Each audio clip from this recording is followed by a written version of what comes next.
स्वागत है आपका हमारे चैनल पर। मैं हूं आपके साथ शिप्रा सैनी। नेशनल हेराल्ड मामले में कांग्रेस पार्टी की मुश्किलें बढ़ चुकी हैं। ईडी ने कांग्रेस पार्टी के वरिष्ठ नेता और राज्यसभा में प्रतिपक्ष मल्लिकार्जुन खड़गे पर शिकंजा कस लिया है। दरअसल फिलहाल ईडी मल्लिकार्जुन खड़गे से पूछताछ कर रही है और लगातार पूछताछ का सिलसिला जारी है। तो कुल मिलाकर नेशनल हेराल्ड मामला, जो कि कांग्रेस पार्टी के लिए हमेशा से ही फजीहत का सबब बना हुआ है, अब इस पूरे मामले में दरअसल मल्लिकार्जुन खड़गे, जो कि कांग्रेस पार्टी के वरिष्ठ नेता हैं, उनसे ईडी पूछताछ कर रही है। और बताया ये जा रहा है कि ईडी ने खड़गे को समन भेजकर सोमवार को तलब किया था, जिसके बाद आज करीब 11 बजे वो ईडी के दफ्तर पहुंचे और लगातार ईडी मल्लिकार्जुन खड़गे से पूछताछ कर रही है।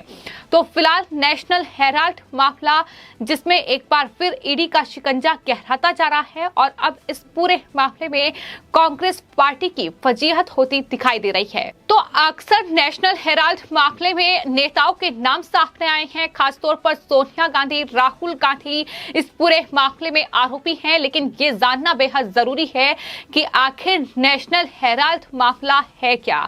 आपको बता दें, नेशनल हेराल्ड अखबार का मालिकाना हक एसोसिएटेड जर्नल लिमिटेड यानी AJL के पास था, जो 2 और अखबार भी छापा करती थी। ये कंपनी हिंदी में नवजीवन और साथ ही उर्दू में कौमी आवाज नाम से इस कंपनी ने अखबार छापा है। और आजादी के बाद 1956 में एसोसिएटेड जर्नल को व्यावसायिक कंपनी के रूप में स्थापित किया गया और कंपनी एक्ट धारा 25 के अंतर्गत इसे मुक्त भी कर दिया गया। लेकिन 2008 में AJL के सभी प्रकाशनों को निलंबित कर दिया गया और कंपनी पर 90 करोड़ रुपए का कर्ज भी चढ़ गया। फिर कांग्रेस पार्टी के नेतृत्व ने यंग इंडियन प्राइवेट लिमिटेड नाम की एक नई व्यावसायिक कंपनी बनाई, जिसमें सोनिया गांधी और राहुल गांधी सहित मोतीलाल वोरा, सुमन दुबे, ऑस्कर फडणवीस और सैम पित्रोदा को इस कंपनी का डायरेक्टर बनाया गया। इस नई कंपनी में सोनिया गांधी और राहुल गांधी के पास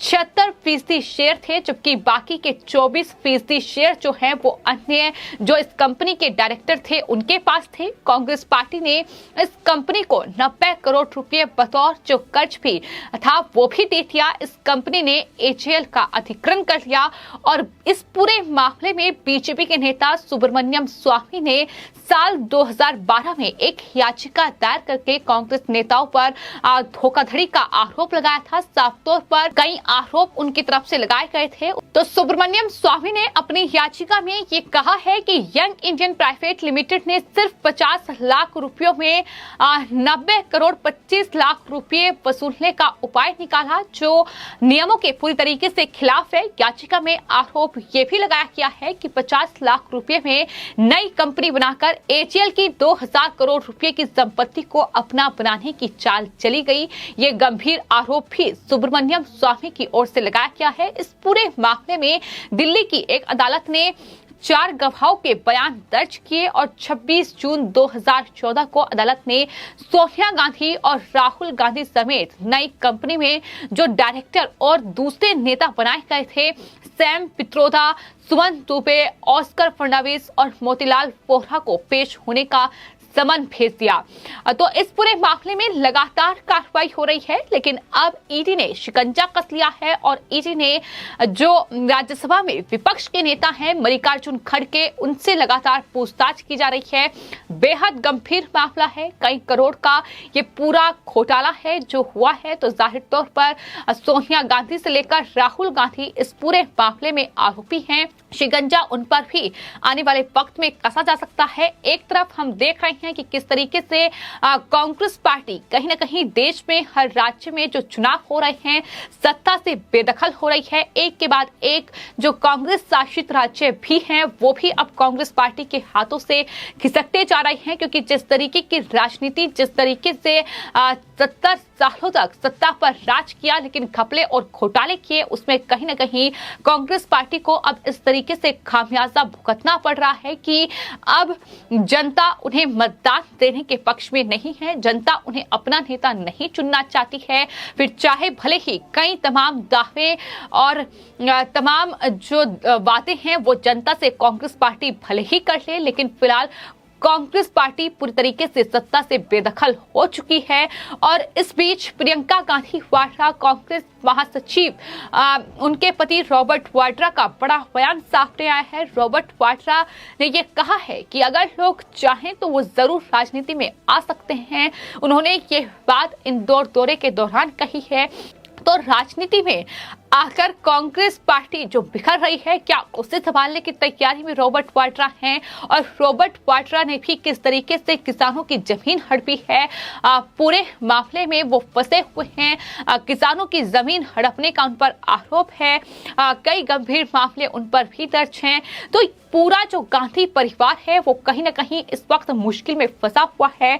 और इस बीच रॉबर्ट वाड्रा की ओर से ये कहा गया है कि जब से वो गांधी परिवार के सदस्य बने और इस परिवार से सीखने को बहुत कुछ उन्हें मिला है। उन्होंने ये भी कहा है कि ताकत के साथ ही जिम्मेदारियां भी बढ़ जाती हैं। जितनी भी मुश्किलें पड़ी उनसे मैंने सीखा कि कैसे झेलना है, हर चीज को कैसे समझना है। ये रॉबर्ट वाड्रा ने कहा है और कहा है कि चैरिटी का काम वो लगातार कर रहे हैं और ये काम चलता रहेगा। लेकिन अगर वो पॉलिटिक्स में आते हैं तो ये काम बड़े पैमाने पर कर पाएंगे।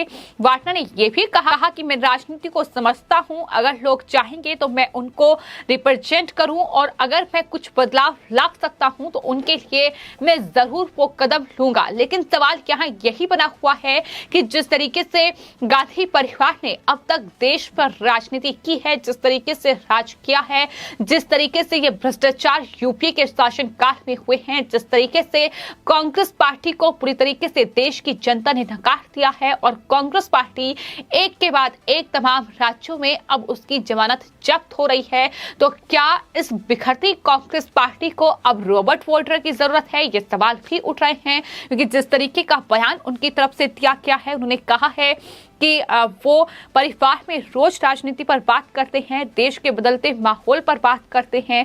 जो हो रहा है उसे देखकर डर भी उन्हें लगता है। दिक्कत ये है कि मीडिया भी सही बात करने में डरती है, लेकिन ये लोकतंत्र नहीं है। ये रॉबर्ट वाड्रा की ओर से कहा गया है।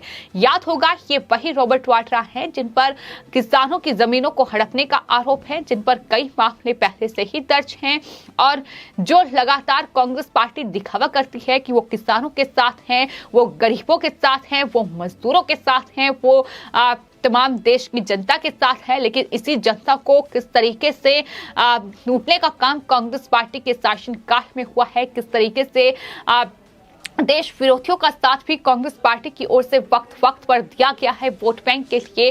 तो ये भी कहीं ना कहीं चीजें सामने आई हैं। तो कुल मिलाकर फिलहाल रॉबर्ट वाड्रा का ये बयान यही दिखाता है कि कांग्रेस पार्टी पूरी तरीके से धराशायी हो चुकी है। राहुल गांधी कांग्रेस पार्टी को संभाल पाने में पूरी तरीके से नाकामयाब साबित होते हैं।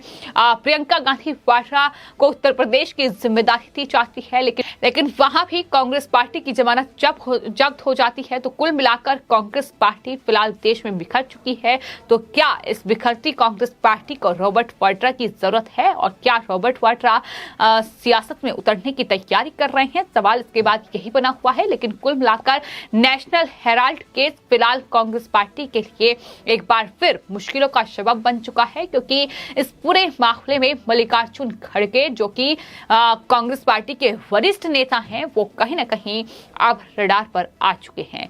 तो ईडी के रडार पर हैं, ईडी पूछताछ कर रही है। क्या होगा आने वाले वक्त में ये देखना होगा, लेकिन फिलहाल पूछताछ जारी है। फिलहाल आपकी इस पूरे मामले पर क्या राय है, हमें कमेंट बॉक्स में जरूर लिखें और चैनल को सब्सक्राइब करें। धन्यवाद।